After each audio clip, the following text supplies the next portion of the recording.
You're listening to the Feastcast Network.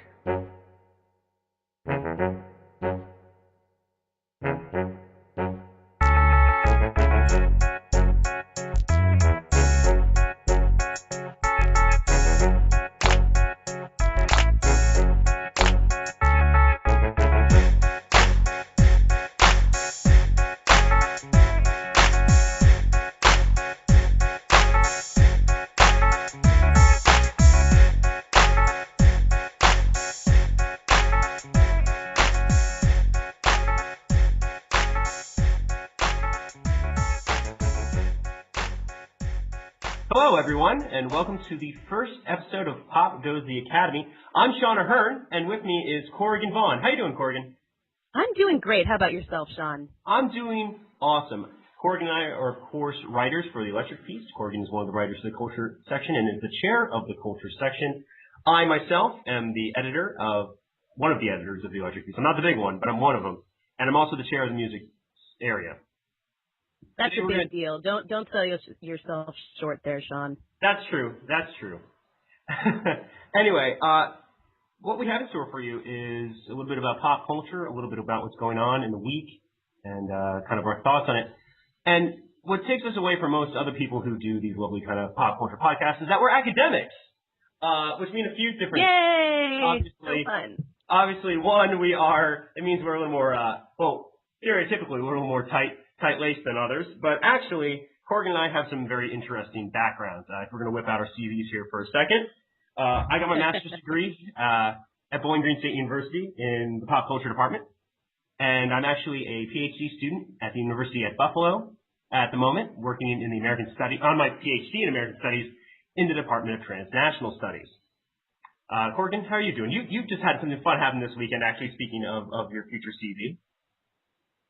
You know, I did. I just graduated, so that's kind of awesome. I graduated from California State University, Fullerton with my master's in American Studies, and I had the good fortune to be the graduation speaker, which was great. So I got to throw in some references to, Jurassic Park, and a few other fun things from pop culture, the Sunscreen song. Do you remember the Sunscreen song? I do remember the Sunscreen song. I don't know if anybody else.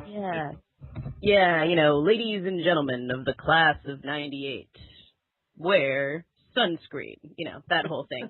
I managed to throw a little bit of that in there. But yeah, I just did that. I'll be starting a doctorate in the fall at UC Santa Barbara in film and media studies, so go Gauchos. Ah, they're the Gauchos. I thought they were the banana slugs. No, that's Santa Cruz, I think. Yeah, Santa Cruz, Irvine? No, Irvine's the Anteaters, which we should know from Arrested Development, obviously. I haven't gotten that way. You're spoiling. Oh, my gosh. I'm so sorry. Well, that's your fault. You're supposed to marathon in the first night like the rest of the world did. That's true. I'm on episode 6 myself right now. Really? Yeah. I actually just finished this morning, so I really can't criticize you too much. Okay. We'll chat about it a little more, I think, huh? Yeah, definitely. Today, we have a little bit in store for you. We're going to talk a little bit about J.J. Abrams and the new Star Trek movie, first and foremost. For those of you who've seen the site, Corrigan had a very, very interesting piece on Star Trek to launch the site. So, woohoo! Awesome amounts of hits on our site. So that's awesome. Yeah, definitely. You guys should definitely check that one out. I went to the Star Trek premiere. And it was a really fun time, but afterwards some of the other Star Trek fans weren't so happy about the girl in the picture. So check that out on electricfeast.com. You can find it. My username is NerdsRocket, so look up my articles, and you will see that little piece. And hopefully all of you geek girls out there can identify with my rant. It is awesome, and it's not too much of a rant. We won't say it's a rant per se. It was actually. I think the internet needed that for a very long time.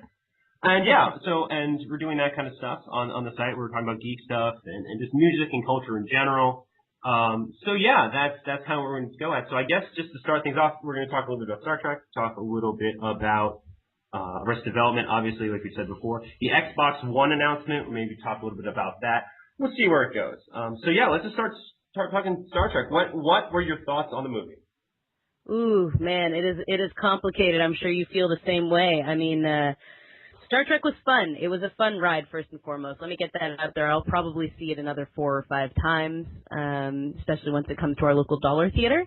As a Star Trek fan, I think it was a little fraught with problems. I mean, things from just the decision-making processes that people used in this, the sort of use of coincidence to move the plot forward, the fact that a certain character played by Benedict Cumberbatch didn't really need to be that character to fit Star Trek canon.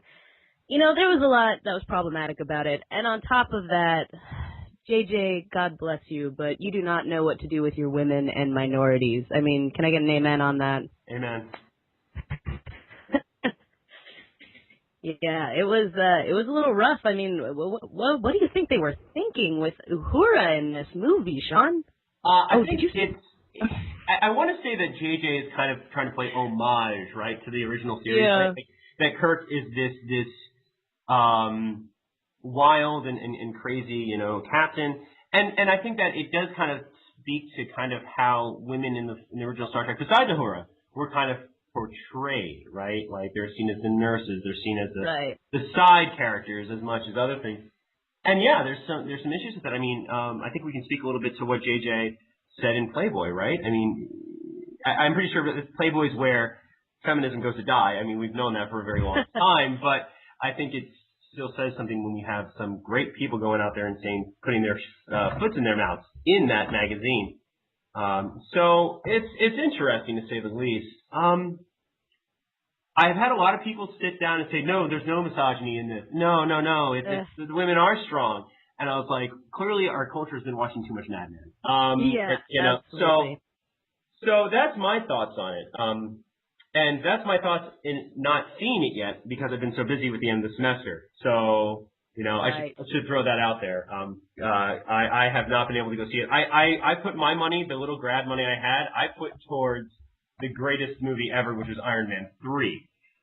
You know, yeah, Iron Man 3 was pretty marvelous, and I hate to say it, but I did like it more than I liked Star Trek Into Darkness. But even then, I mean, here's a problem that you have running between both Star Trek and Iron Man 3 is when you do have these female characters, for some reason we have to get them in their underwear. I mean, and JJ and Lindelof have been criticized for Alice Eve in Star Trek Into Darkness, the fact that she's supposed to play this really strong and smart character who sneaks on board the Enterprise with this amazing weapons knowledge and whatnot, and then, you know, we end up seeing her, probably the longest scene you see her at one time is she's standing there in her bra and panties while Kirk looks over his shoulder after she tells him not to look, you know. So there's this sort of exploitative nature there, and interestingly, Damon Lindelof apologized for it. Did you see that? No, I didn't. Yeah, he actually, you know, he went out onto his Twitter and he said that I believe the quote he said, "I cop to the fact that we should have done a better job of not being gratuitous in our representation of a barely clothed actress. We also had Kirk shirtless and underpants in both movies. Not want to make light of something that some construe as misogynistic. What I'm saying is I hear you, I take responsibility, and will be more mindful in the future." So there was this sort of sense that he, you know, in hindsight looked and realized, you know, what people expect from a Star Trek movie is a little more accountability to presenting women in this sort of strong light. You know, obviously in the original Star Trek, there were a lot of women in miniskirts and a lot of implied sex between Kirk and these women. But at the same time, you know, it's a product of its time. I think we expect that as Trek progresses, then obviously the values are going to progress with it. I mean, that seems like a reasonable thing to expect, right? Right, exactly. And I think that that's a good point because let's be real for a second. Trekkers. And I will say Trekkers. That is the PC term, is Trekkers. Right. I don't mind Trekkie personally, but Trekkers is the politically correct. We can call ourselves Trekkies. Yes. But everybody else has to call us Trekkers. Right. Exactly. No, but I think what's interesting about that is Trekkies are for Trekkers. Excuse my language. Trekkers are going to know that. It tells you something about a fandom when they sit there and they go, wait a sec, like they're very intelligent people. You know, this is a fandom that has been around for decades. And while it is obvious that we've seen the bad parts show up especially as pointed out by your article on the electric piece. At the same time, they're going to be the ones that are going to say it the most. They're going to be the most that are outspoken. Because let's look at some of the female captains and female characters in the TV show over the decades, you know. Captain Janeway being one of the top ones, whereas one of my friends as one of my friends at not Colby Sawyer, but Bowling Green calls her Captain Bunway.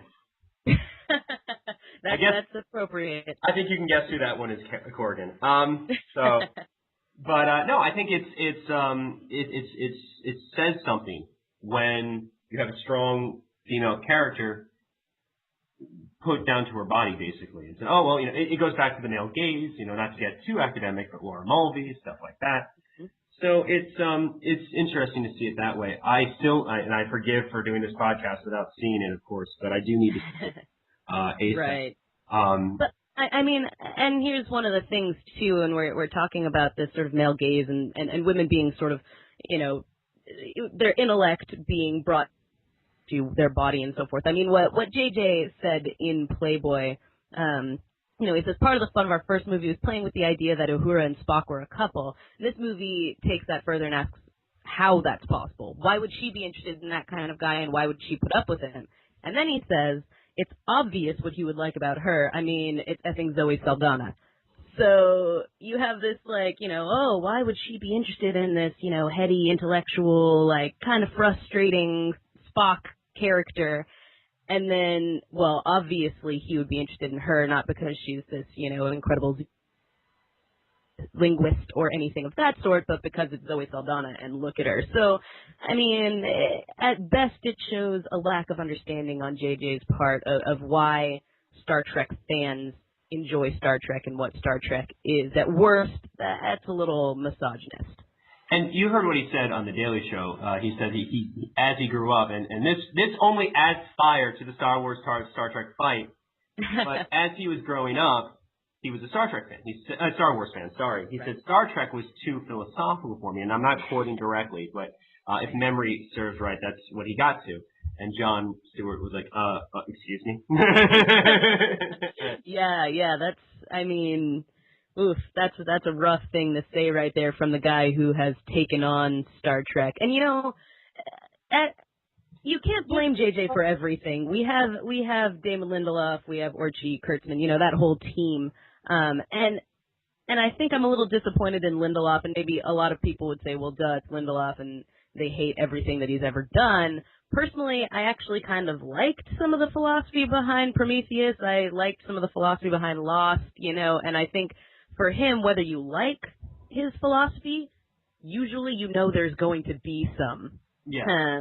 And maybe the philosophy is just sort of misplaced with Star Trek. There's a very, this strange, belated 9/11 undercurrent that runs through this entire movie, and then is very blatantly stated, you know, at the credits, and you'll see it when you go see it, Sean, and anyone who might listen who hasn't seen it yet. But maybe they elected to focus on this sort of contemporary issue that downplayed some of the other themes that should be present in a Star Trek movie, and that people have kind of come to expect from Star Trek. So I don't know, maybe the philosophy of Star Trek was misplaced in the philosophy of I don't know, the terrorism, you know, war on terror and so forth going on now.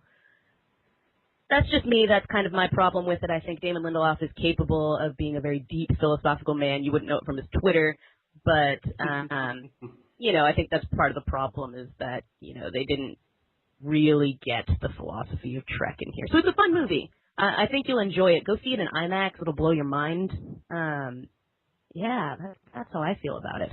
And not to espouse JJ's name, but definitely check out the Daily Show interview that he had and make your own thoughts about it, because that's what I took from it, is that he said, well, you know, I like Star Wars, and he is heading up the new Star Wars movies, so that's great. Yeah, that's appropriate. Awesome. And he even mentioned, though, he did get into it later on, and I think that tells you something. It's definitely, or I think he alluded to it. I haven't seen it in about a week. I've been running around being a music interview dude, so don't you know, get me for slander, but, you know, JJ still rules in my book, obviously. Yeah, you know, I can't help but love him. He's an adorable little man, and he makes things that we all love. So he screwed up a little bit this time around, and especially, it's the foot in the mouth during the interviews. It's that Playboy interview. It's that Daily Show one. If you watch the Conan interview, again, he kind of tries to downplay it by saying, oh, we also, we have Kirk half naked, and there was supposed to be a scene of Benedict Cumberbatch showering, but I think, it's not acknowledging the fact that there's a difference between, like, putting in a guy's biceps versus, a half-naked woman in a film. So, I think he kind of struck out this time around, but I still love him. I'll still watch the next thing he makes. Oh, which will be the Carl Urban TV show that's coming on. Yes. Yeah, is it Human? I believe that's what they call it now. Yeah. Yeah, I'm very excited about that for obviously multiple reasons.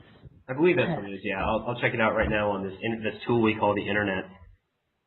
Yeah, isn't it a wonderful thing that we can just look things up just like that? You would think that if we had, somebody like Ben Franklin around, like you explain to him, this is the internet. Look at all this. His head would explode, and then right. And then he would just look for cats all day, and that's the scary part of our life.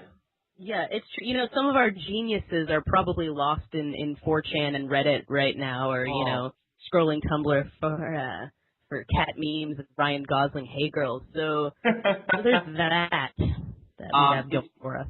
According to IMDb, Carl Urban's movie is going to be called. New show is going to be called Almost Human. Yeah. Almost Human. I was close.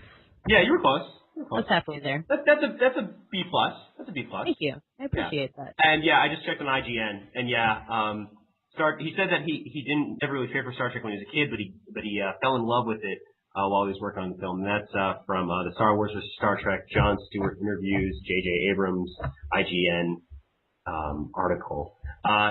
So he said, and Jon Stewart quote in the article, I stopped listening to you after you said you didn't like Star Trek. Clearly, I'm stupid. That's why we love Jon Stewart. Yeah. He's the nerd. He speaks for all of the nerds. It's great. He really does. But yeah, no, I think that for me, Star Trek, I like all of the shows, but my favorite series is Deep Space Nine.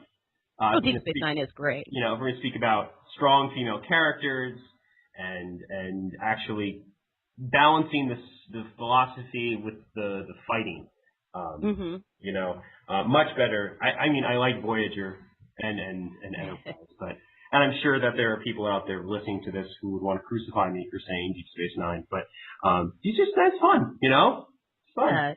Yeah, it is. It's a fun ride, and I think it has good things to say. The only one, and I shouldn't admit this, but I've never seen Enterprise. I tried watching one episode of it once, but I was like in college when it came out, and I didn't have TV, so. Oh, you mean Quantum Leap? Yeah, Quantum Leap, exactly. All he did was Leap, the sequel. Yeah, all he did was leap into the captain in that show. That's what happened, and he stayed there. Oh my gosh, that explains everything. I suddenly now I'm gonna watch Enterprise. I'm gonna get it. I'm just gonna see it as a Quantum Leap episode that lasts several seasons, and maybe I can get into it now. Thank you for that. Well, you want me to blow your mind even more, real quick? I would love that. Think about Quantum Leap. Remember, he comes from the future and he goes back in time? Right. Think of him as the first experimental Time Lord, the first experiment with the TARDIS. Oh. Blows your mind, right? Like, whoa. Oh, crap. So he's regenerating every episode, right? And he's going to different times, hoping that leap will bring him home, right? Oh. So, think of it that way, too. Yeah, I kind of love that a little bit. That's great. Yeah. These are great ways to look at it. So all of a sudden, like, now I'm going to go do like a total binge watch of Enterprise and just imagine those two scenarios, and it's going to be my new favorite show. Yeah. And think about all the slash fic. That's all I'm going to say. Wow. Think of all the slash fic now that I've opened up to the world. Think of the slash fic. I'm actually I'm going to be working with someone next year at UCSB who's really into the whole slash scene. I mean, the slash cons and all that kind of stuff. So I kind of want her to bring me with her so I can kind of experience this a little bit more. Most of my slash experience revolves around accidentally finding it on Tumblr.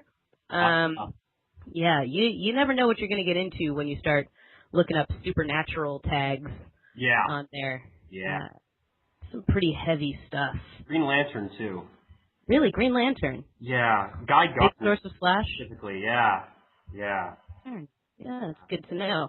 So, I'm looking forward to maybe getting that experience. And I think, Flash is such an interesting thing, and fandom is such an interesting thing. And this is what we really get down to when we talk about all this Star Trek stuff. I mean, I've interviewed lots of fans in doing my academic work, and I think it's just, it's important for people and movie people and just people in general to realize that fans don't just accept everything that's given to them. If you give them a sexist movie, they're going to call it like they see it, and they're not going to accept it as canon, and they're going to, they're going to reinterpret it through the window and the eyes that they want to see it through, as opposed to just saying, that's Star Trek, and that's fine, and we'll take it.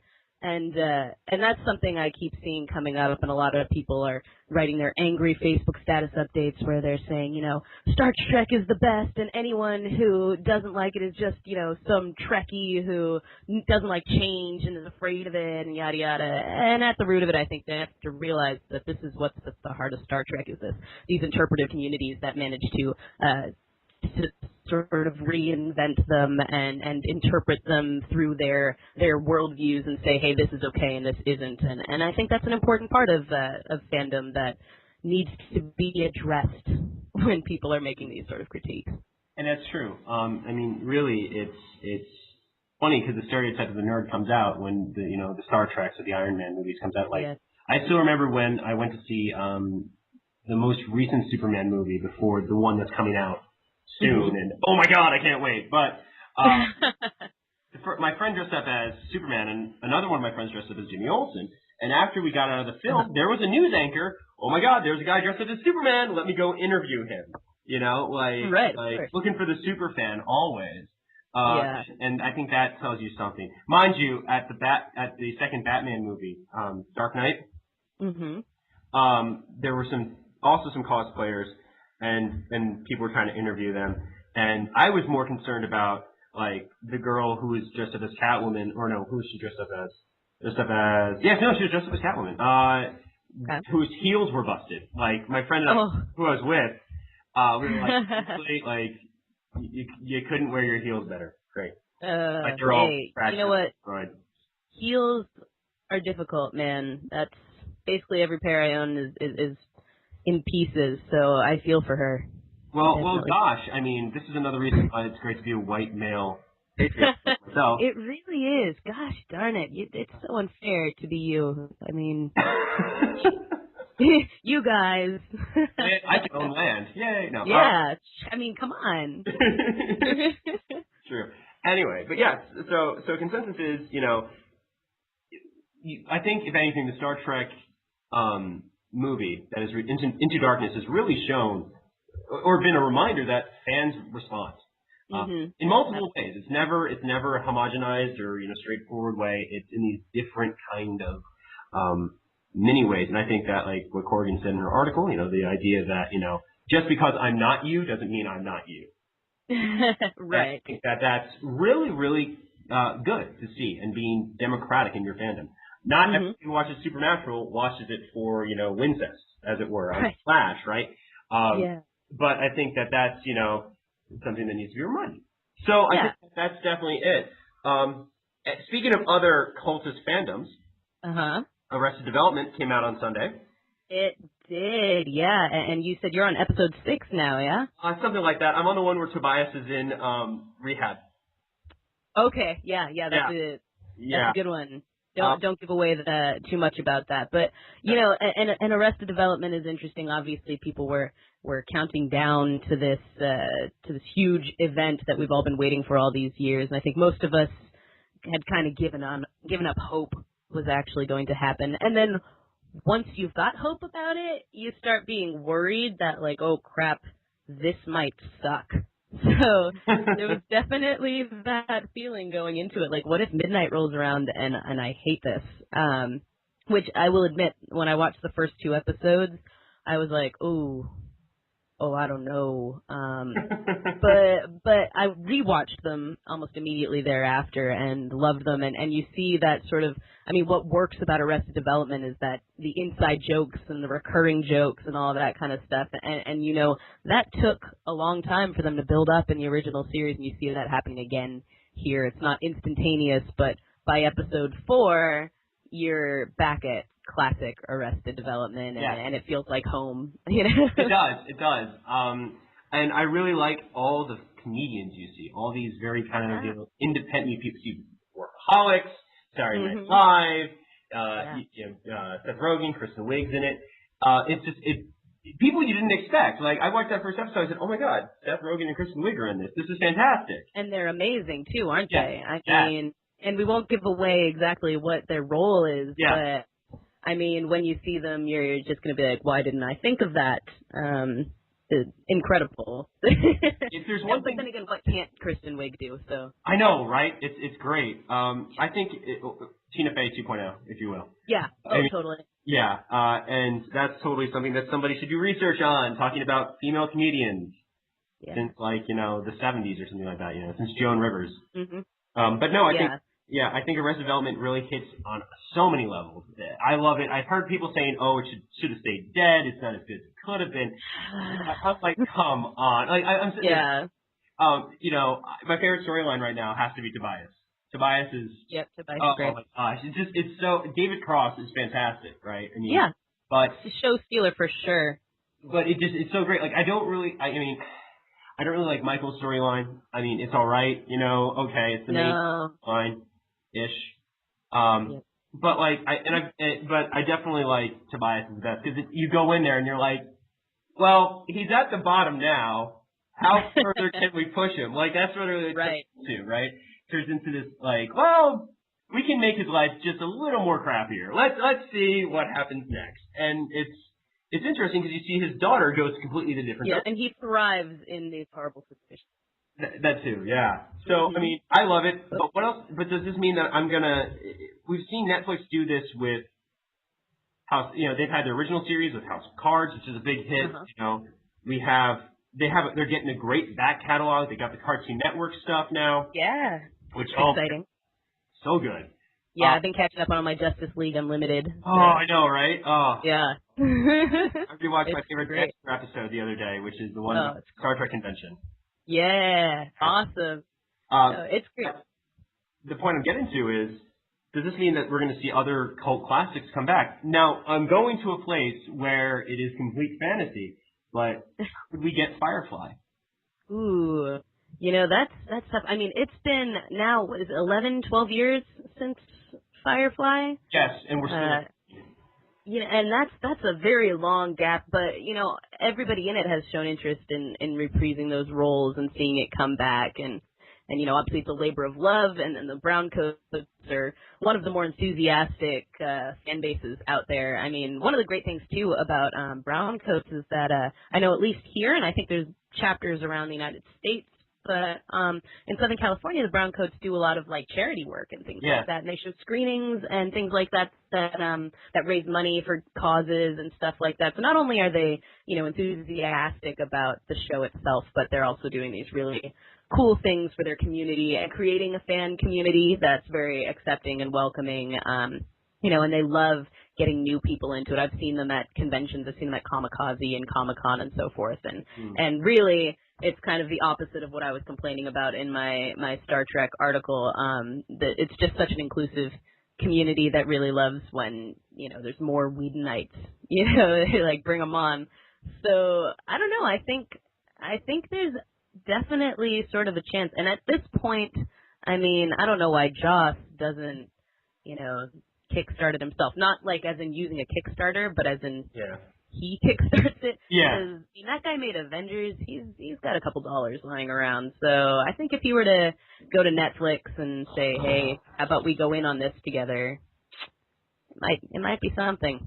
I would really like, speaking of, like, super fandom wishes, right? Like, I really wish, my big dream is that Joss Whedon and Stephen Moffat will get together. Oh, my. And, like, the TARDIS will travel to the Firefly universe. That would be amazing. Wow. I think that would be great. I mean, there's a great T Fury shirt that's called The Great Train Robbery or something like that, and it's Serenity grabbing the TARDIS, Wow. TARDIS from a train, and it's like, oh my god, that would be great. Man. I don't know if fandom could handle it. My gosh, that would be such a pairing. It would be if Moffat and Whedon got together too. Like I would just I would start a cult at that point. I'd be like the cult for Joss Whedon. I'm already part of it as it is, but no, I mean, and then Buffy shows up or something like that, right? No, but like, right. No, it's yeah. Well, that's the reason he would never. I mean, I'd love to see him go to Netflix and be like, so I've got a couple more Firefly scripts, hanging around because they can make them mint. And I think we talked a little bit about this in the Xbox One stuff when Xbox on which you can also find on the Electric Feast when we had our roundtable discussion with Joe and everybody else. It's interesting to see the Xbox One when it comes to cable in relation to that, because you can have these streaming services like Netflix and Hulu, and you can pick what you want to watch like right then and there. Whereas, the cable box is kind of going the way of the dinosaur in some ways. It's kind of crazy. Yeah. Yeah, I know. It's a strange shift in the way that we, consume media, because I mean, since television began, it was, this thing you put in the living room, this box, and whether you're watching with an antenna or whatnot, and then as it progressed, the cable box and everything, this is sort of something we'd gotten used to as the way that you consume entertainment. And then when streaming sort of began, it moved from the TV to the computer because you couldn't watch it on your TV, and now with the Roku boxes, with your Wii, with your Xbox and whatnot, you can get the channels, your Hulu Plus, you can get your Amazon Prime streaming to your television. And so now it's gone back to the TV, but cable and satellite can't really keep up with this change now, when people want, to be able to sort of watch at their leisure, and they don't want to have to pay a ton extra for it. I mean, let's talk Game of Thrones, right? It's supposedly the most pirated television show ever. Yeah. Because there's no way to get to it, right? I mean, except to pay that extra however much on top of your cable or satellite to get HBO. And that's an obsolete way of doing TV at this point. And the more, as people get older, the generation that's children now get older, they're not going to stand for having to pay, $60 a month to have access to stuff that they could just stream online. It's a ridiculous concept. I don't know what that means, but $60 a month for one show, really? Right, exactly. Yeah. My mom, I was back in New Jersey this weekend, down in Asbury Park and Tinton Falls, and my mom was watching. We had a free HBO weekend, and she was just marathoning Games of Thrones. But she came into it as a Downton Abbey fan, so like. Oh yeah. Yeah. I was like, what? Like, how did that happen, right? And so I'm sitting there, and she goes, she's like, oh, I have to watch it through today. I have to. Like, she's on season 2 right now, but it's hilarious. She'll be like, okay, so who's this guy? That's Jon Stark. Oh, okay. Who's this? Jon Snow. And they're like, oh, who's this person? And then it's like, oh, that's Tyrion Lannister. It's like, oh, Peter Dinklage. I'm like, yes. And like, so like, it's like, oh, the little boy is connected to him. Like, yes, that person's connected to this person. And then like, I'm sitting there, and I feel really awkward because there's like, a lot of nakedness in Game of Thrones. I'm watching this with my mom. I'm like, okay, that's a hard one to watch with your mom. I'm gonna go watch baseball, Mom. Like, or something else. Like, do something wholesome. I'm gonna go. But like it's definitely, to get back to the point. I mean, like, my mom wasn't paying for HBO, but she was watching so much Game of Thrones. She was just going through it to get each and every episode. It was pretty wild. But I mean, that's a good point. Yeah, I just actually, just to come back to that for a second, and just watching it with your mom thing, is it just me, or has sort of like this explicit television thing made all of us a little more open with our parents than we used to be? Oh. I mean, I feel like we hardly blush the way that we once did. I remember when I was a kid, like, if Torn by Natalie Imbruglia came on the radio and she said, like, lying naked on the floor, I would be like, oh, God, and, like, go full, like, turtle shell. And now, like, my sister and my mom watch Game of Thrones together, and it's no big deal, and we make these, sort of innuendo-ful jokes. And maybe that's because, I'm getting older, but I also feel like this, when I see Facebook and so forth, it seems to be something that's kind of across the board. Do you think that is a change that's happening? Yeah, I think, I mean, I think it has to do a little bit with age, right? Like, if I was 9 and I said, I want to watch Game of Thrones, Mom, I'm pretty sure she'd be like, no. I hope she'd say no, yeah. We'd hope. But, it is interesting because, like, your parents are sitting there with you watching it, and, like, it's completely different from what you'd expect. I think, right. I think also it has to do with, and I hate this is going to sound cliche, the storyline. I mean, the storyline is so good. And so, like, a lot of that nakedness is just kind of thrown in there. If you watch there's a great SNL skit from last season about it, about how, like, all those scenes are actually choreographed by a 13-year-old boy. And so, like, Andy Samberg playing the 13-year-old boy, of course, or 15-year-old boy or something like that. Right, naturally. Yeah, right. But I mean, it's interesting just seeing the progression of, like, your maturity with your parents. Like, Yeah. The TV has always been, Yeah, I think, like, it's just interesting because TV has always kind of been like a family activity, and that's how it was sort of envisioned in its, infancy, as this sort of thing that everyone gathers around the TV and watches something, and it's such a kind of this expectation that what was going to be on it was wholesome. Mm-hmm. And obviously there's still television shows on that sort of aim at that wholesome audience, if you will. I mean, Once Upon a Time, for example, is the ultimate family show, I think. Like, there's very little that's objectionable about it, save for, the implication of Jennifer Goodwin's character having, like, a one-night stand in the first season and so forth. But essentially, it's fairly wholesome. I think it's interesting, though, to have this kind of stuff be on TV largely. I don't know. I don't think we blush about things the same way anymore. And I would argue that's kind of a nice openness that has come from changes in TV, which probably scares the crap out of a lot of people who are a little more like, oh, that's exactly why I don't want my kids watching TV. But I don't know, just a thought. Yeah, I think it's really thinking of the wholesome, right? Like, think of it what those wholesomes were. It was like if you think like the Dick Van Dyke Show, Dick Van Dyke really wasn't that wholesome, right? It was all innuendos. And again, on Electric Feast, if you look at some of the cartoon that we had as kids, and Annalisa Giglio wrote a great piece about this, like talking about all the innuendos in Animaniacs and all the Cartoon Network shows. That's the reason why the parents were watching. They were kind of like, elbowing each other while, the kids are laughing at, the slapstick. Yeah. So, well, I went to a Christian university, and a lot of my friends just weren't allowed to watch all those things because their parents did get the innuendos in all of those shows, where the rest of us were sitting there like, yay, I have no idea. We get older and we're like, oh my gosh. But, apparently some parents were a little more hip to that, and we're like, nope, that's not going to happen. My parents were more hip, but I think that's why they let us watch it. They're like, oh, we're going to get this someday. It's going to be so funny. Yeah. Just wait till Sean figures out what he was laughing at. Yeah, exactly. Yeah. I was watching Dexter's laugh. I'm like, oh my God, I didn't even get that. But like, no, it's interesting in relation to that. I just think that my parents, they definitely, I realized recently I have the cool parents. So. Oh yeah. Yeah, totally. Yeah, as did I. Yeah. So it's realizing that, and also like your parents they're not going to sit there like when you're like, what, almost 26. Like my parents are going to sit there and go, oh no, boobies on the TV, Sean can't see, they're going to be like, all right, he's a grown man, I think he'll be okay with this. Yeah.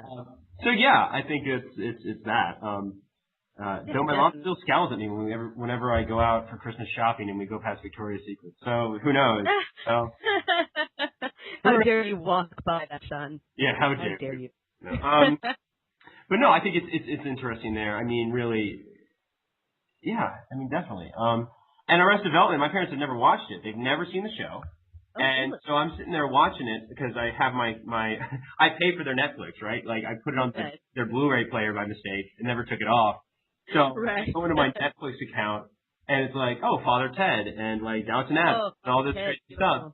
And I'm like, okay, cool. But like, where's my stuff I want to watch? Anyway, but like I'm sitting there watching Arrested Development, my dad's just laughing his butt off at some of the stuff that's happening to Tobias, and happening to Michael, Ron Howard, just in general, Yeah. Oh yeah. He's fantastic. He's fantastic in this. I love that they give him a role in this season besides just the narrator, which is fun, as himself, of course. Yeah. Which is one of the fun things about Arrested Development too, is that it exists half in like the real world and half in its own world. Yes, so you can have like actors playing themselves in it and so forth, and then some that are actually playing other, characters or whatever. So it's kind of fun to have that little like, you never know whether an actor's going to show up and play like someone else, or it's just going to be like, oh yeah, that's Andy Richter. Yeah, exactly. Exactly. Well, yeah. It's either Andy or one of his brothers. Yeah, because they what is he, quintuplets or six? Something yeah, like six. That. Six. However, sextuplets. Is that a thing? Yeah. Did I make that up? No, I think that's right. Okay. I don't know. There's a lot of Andy Richters. Yeah. That's all I know. It's hilarious. hilarious. And they're all wonderful. Yeah. It's a great gag. It's just amongst many of the sort of new gags they have running through this season. But also, I don't know if you saw the article that I put up about Arrested Development, that I had posted a link to a journalist from the OC Weekly, Gustavo Arellano, and he had written about why Arrested Development isn't just a great show, it's also this great commentary. And living in Orange County, you see so much of that running through this season as well. I mean, you always did kind of see the absurdity of Orange County reflected in Arrested Development, but in this season, I mean, I think some of that commentary really is just out there, especially when it comes to race in this season. And there's right out the gate, there's some pretty funny stuff about whether they tip black people or not. And that ends up sort of running throughout this season, which I think if you were to look at it with an uncritical eye, you could just be like, that's racist. But they're really kind of tearing apart society in this show in some really funny, snarky ways that makes it just that much more wonderful, besides the absurdity of the show in general. And they make fun of, and they're topical, right? I mean, that's the big underlying thing of Arrested Development. There's always a topical edge to it, like the housing market or whatever. It's really funny, and I think I'm really liking what I've seen so far. I'm gonna try to get through the rest of it, obviously soon. But my parents, again, they've never saw it, and they laughed their asses off. It was like, this is hilarious. Yeah, well, they'll have to go back and watch the rest of them. Yeah. My mom thought it was a little weird. She was like, I don't know if I like this. My dad was cracking. Like, so, but yeah, I mean, that's definitely the more interesting thing. It can be kind of an acquired. Oops, huh? You're cutting out a second there. Sorry. Oh, no, it's fine. Sorry, everyone. There was just a little bit of a hiccup on my end. We're okay. I forgot that Corrigan has this really awesome, audio mic, and I'm just using my, Acer, built-in microphone. So, yeah. Yeah. It's super old. Better than you. I know. We had Acers when I was a kid, growing up. I had an NEC. You had a what? An NEC. I don't even know if they make those anymore. Yeah, I'm not sure if I'm familiar with those. I just remember on the Acer, with my floppy disks playing Wolfenstein 3D. Did you ever play that? Oh, yes, of course. Yeah, the most stressful game on the planet. That and Doom. Yeah. That's same people. Yep, and I remember, oddly, how you kind of remember the little codes and stuff that you'd have to put in Doom and all that kind of stuff to skip levels or God mode and everything. The thing that was most important to me was walking through walls. So I still remember it had the longest code to do it. It's IDSPISPOPD, and then you could walk through walls. So if you're ever playing Doom again, you're welcome. Good to know. Yeah. Yeah. I've said this before in other podcasts, but back in the day on my NEC, my cousin did the stupid thing of installing Red Alert by Westwood Studios, which is it's a real-time strategy, or an RTS, as it's known about on the internet, classic. Okay. Basically, the premise is that Einstein goes back in time. I don't think this can be spoilers because, it was made in 95. So, who knows how you would even get a hold of this at this point. Einstein goes back in time and erases Hitler from history. So there's never a World War II. There's never a genocide. But the Soviet Union builds up their troops and invades Europe instead in the 1960s. So you have to fight against them as the Allies, or play as the Soviets and just wreck everybody. Right. The next one, then the ill-timed Red Alert 2 came out a few months before 9/11, but it has to do with the Soviets basically coming back out of nowhere with psychic technology and fighting basically America, to save the world. And then the third one recently came out and had Tim Curry acting as a Russian, which was fantastic. No kidding. Yeah. I love Tim Curry. Hope he's recovering well right now from the stroke he had a few days ago. Apparently he had a massive stroke, but yeah, I've heard he's doing all right, and Good. we want to keep him forever. So we do. Yeah. Not only. He has to live forever. Him and James Earl Jones, I hold, have to live forever. Because we need those voices. Yeah. No, I remember Red Alert back in the day, and I remember Tim Curry recently in Red Alert 3 playing the character, but back in the day, I almost failed 5th grade because of my computer, because I played Red Alert so much. And I had a twisted view. I had a really twisted view of the outside world and military and all that kind of stuff, and cool kind of like, when you're a kid, you're into war and you're into that kind of stuff. And, right. I guess this can segue into how we teach pop culture, but it was, there you go. You get a weird view when you get really into something. And I was like, oh yeah, I'm really into, looking at the Cold War. And World War II, because my grandfather that I usually hung out with, and we went to all these different air museums and stuff like that. He was a World War II veteran. He is a World War II veteran from the Navy. But so I remember going to and this is when I was living in Arizona, going into my elementary school library and asking for a biography on Hitler. and the librarian going, you do know he's a very, very bad man. Like, yeah, that's why I want to read about him. Yeah. And it's like, I should have, if I had known better, I should be like, yeah, and I also want an autobiography on Pol Pot and, something, right. But it was really interesting, how my interaction with pop culture made me want to learn more about history. And obviously my grandfather helped a lot with that too, so I had a really good balance of that. But I always thought it was one of my favorite stories from a kid being like in 5th grade. Right. You remember about Hitler? And I was the funny thing would have been if she's like, well, yes, here's Mein Kampf. Like that's what I was thinking. I was like, did she then give you Mein Kampf and just say, hey, have fun with that, kiddo? And by the way, it's translated. Have fun. Yeah. Yeah.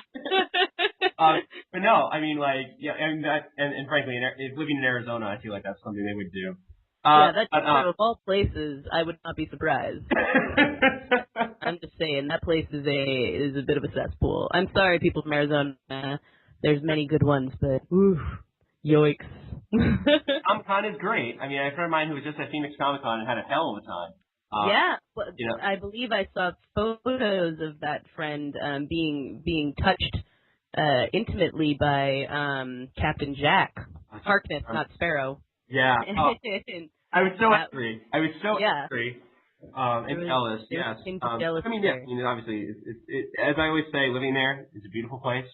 Just sometimes you got to keep your mouth shut when you're talking to people, Right, exactly. Also, it's really hot. It is, like, really hot in Arizona. It is. So there's that as well. Yeah, but I digress. But I think my interaction with pop culture is a teaching tool. And I think that's one of the things we want to talk about on this podcast, definitely. Okay. And today we want to talk about a lovely buzzword that you can use amongst your friends and amongst the people you know. It's that will impress people at dinner parties and socialist gatherings. The term is hegemony. Hegemony! Which, by the way, I've been asked about twice this week, so it's an appropriate word of the week. So tell us about it, Sean. Hegemony, if we think about it, is this idea of not being coerced by force by your government or by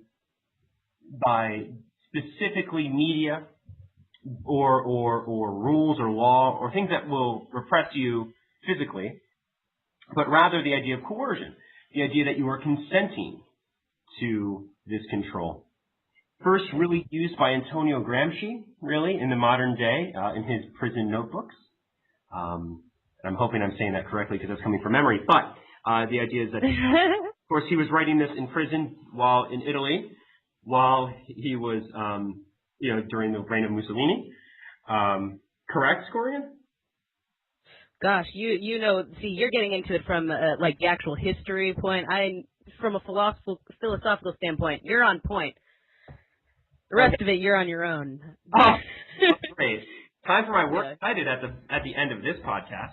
Yeah, exactly. We'll print a retraction on the bottom if he said anything that's entirely false and misleading after we go Wikipedia it.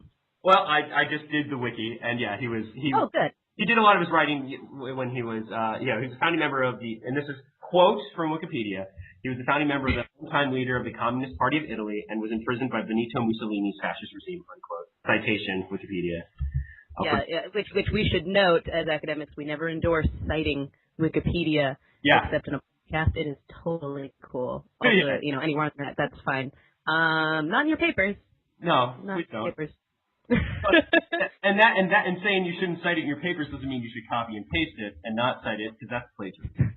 That's a very good point. The teachable moments, Sean. I'm glad we had this conversation. Anyway, hegemony with Antonio Gramsci.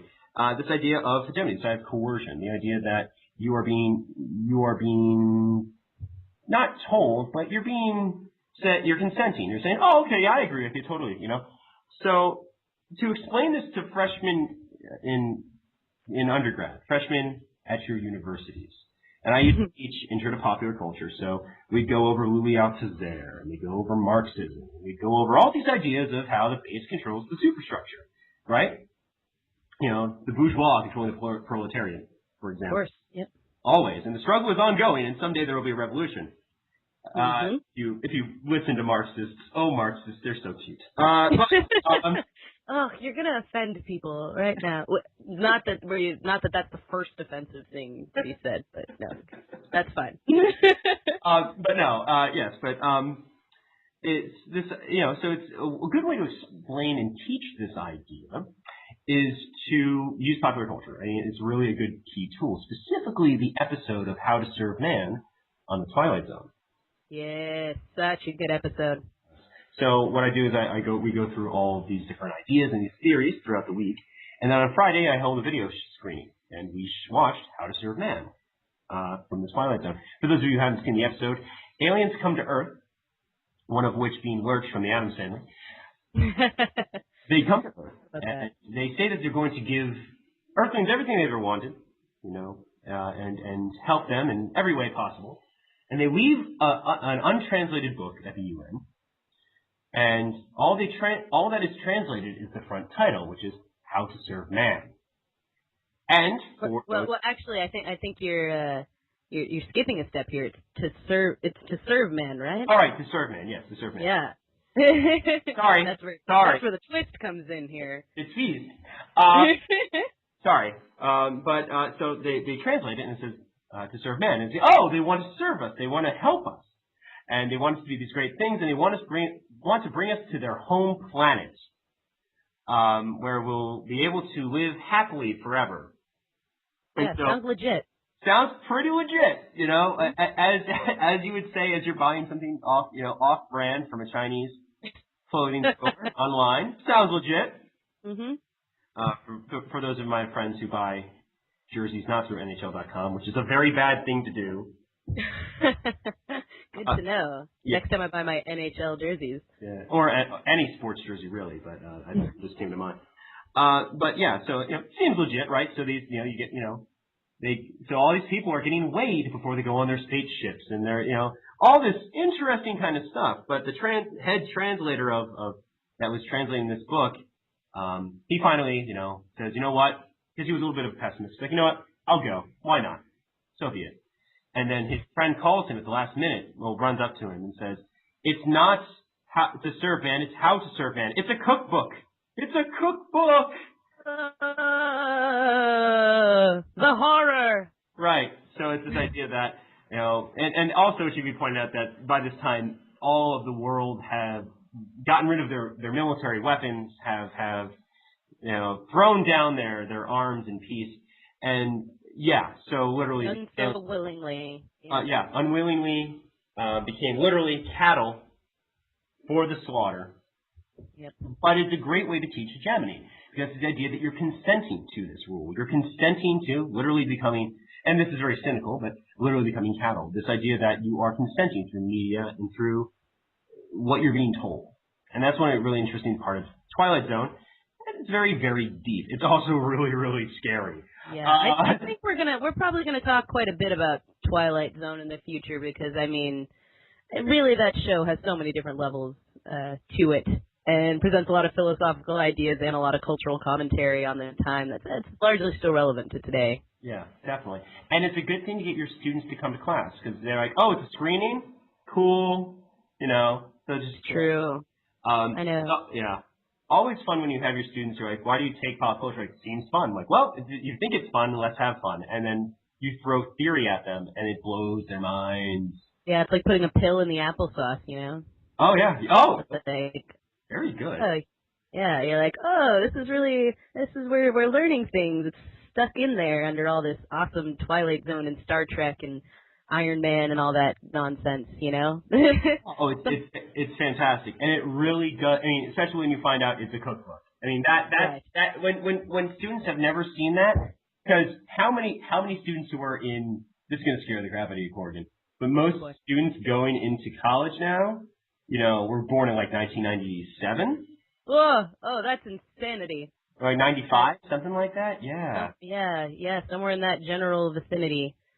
So that's crazy. So what's the chance they've ever seen Twilight Zone, right? So it's right. I mean, unless they happen to watch those, like, I don't know, I was about to say like the name of like a channel in Southern California, as if you would know what it was, but there is one channel, off-brand channel, that plays it at like 1 a.m. every day. But it's certainly not in the reruns the way that we saw them. And also, they had a new Twilight Zone series when we were kids. I don't know if you remember that too. That's true. Not as good. Oh yeah. I mean, Outer Limits isn't good, right? I mean, Outer good, but like, not Twilight Zone. But yeah, and that's what we're going to kind of talk about on this podcast, is really looking at ways of how you can use media to rather than get around the subject, but to better accentuate the subject, make it accessible, and give a bullet point in a undergrad's head that they'll live with for the rest of their lives. Because a lot of these people, I shouldn't say people, these students, they come in. Students are people. Little known fact. Oh, they are people. I didn't. Yeah. Again, as an academic, there are those, I wouldn't say myself, but there are those who would say otherwise. Yeah, I will grant you that is true. So, but I like teaching, and I love my students, obviously. So I think that it's really cool to bring something in. I mean, hell, I show them Japanese Super Sentai, which is Power Rangers to us. But so you can even do that. On Just Dance. It's on one of the Just Dance games. Yeah. Really? Yeah, I rock at that, actually. Oh. I can use some of that. So, FYI, if you're ever, if you want to bring that into your class as well, you can watch it and then dance. I'm acting out dancing right now. Yeah. And I'm so good at it. Just FYI. The things I can say when people can't see me doing it. That's true. And yeah, I mean, I use Power Rangers for postmodernism, which is another fun thing we'll talk about at a later date. But yeah, no, so that's what I use. And it's really a great tool that I think a lot of places in the academy could definitely use it. And in American Studies, definitely. And I mean, Corrigan, you've got your master's in that. I'm a master in popular culture. You're a master's in American Studies. That's pretty cool. True. Yeah. Good on us. Virtual high five, good sir. Woohoo! Yay. I think, we've covered a lot today. So you feel good about it, Sean? I do feel good about it. Anything else you want to say? Oh, check out the Electric Feast, electricfeast.com. You'll see Sean and I there, as well as a lot of other talented writers, and some very interesting videos up there, most of which are probably not safe for work, so keep that in mind. But, keep tuning into us. We'll be back again soon. This has been Pop Goes the Academy. Corey here, Corrigan Vaughn, and that's my friend Sean. Bye. Bye.